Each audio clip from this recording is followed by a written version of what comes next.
ازيكم حبايبي؟ هنعمل مع بعض النهارده بقى بسكوت خطير، وهو بسكوت اللوتس. طعمه جميل جدا وطعم القرفة فيه خطيرة بجد، هتعجبكم. كان نفسي اعمله نفس القطاعة بتاعه بسكوت اللوتس، بس ما لقيتهاش، فعملتها بشكل كده الورد بلدي كده، شكلها حلو برضو. طعمها جميل جدا. مش مهم الشكل، المهم الطعم.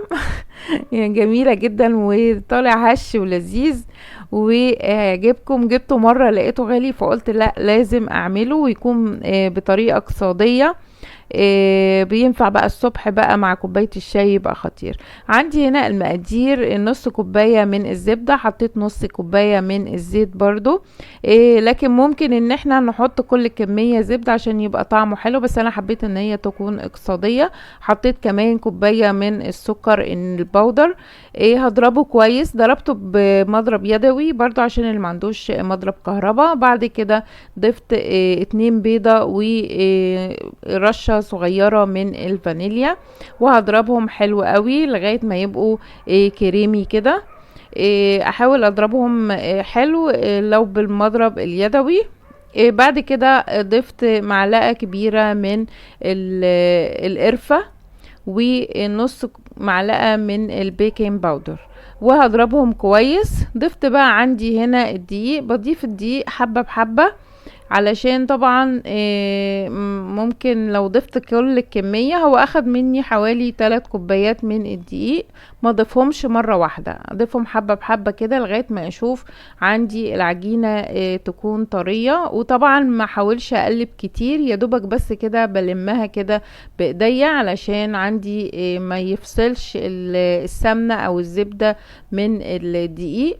بحطها في التلاجة شوية عشان احنا في فصل الصيف، لان ممكن ساعات بتفصل معانا في الحر.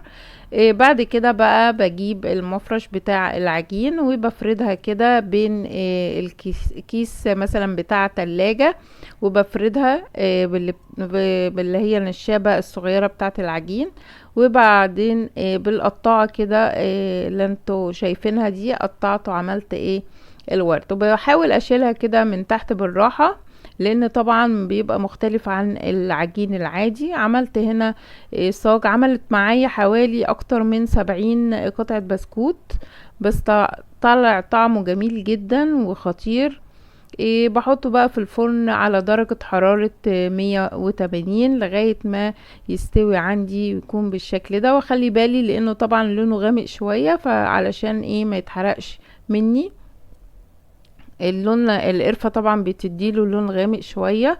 ابص فيها كده برضو من تحت كده تكون استوت وما تتحرقش مني. طالع جميل جدا، وعايزه اقول لكم هش وبيقرمش بقى، القرمشه بتاعته خطيره، بس للاسف ما عرفتش اسجلها.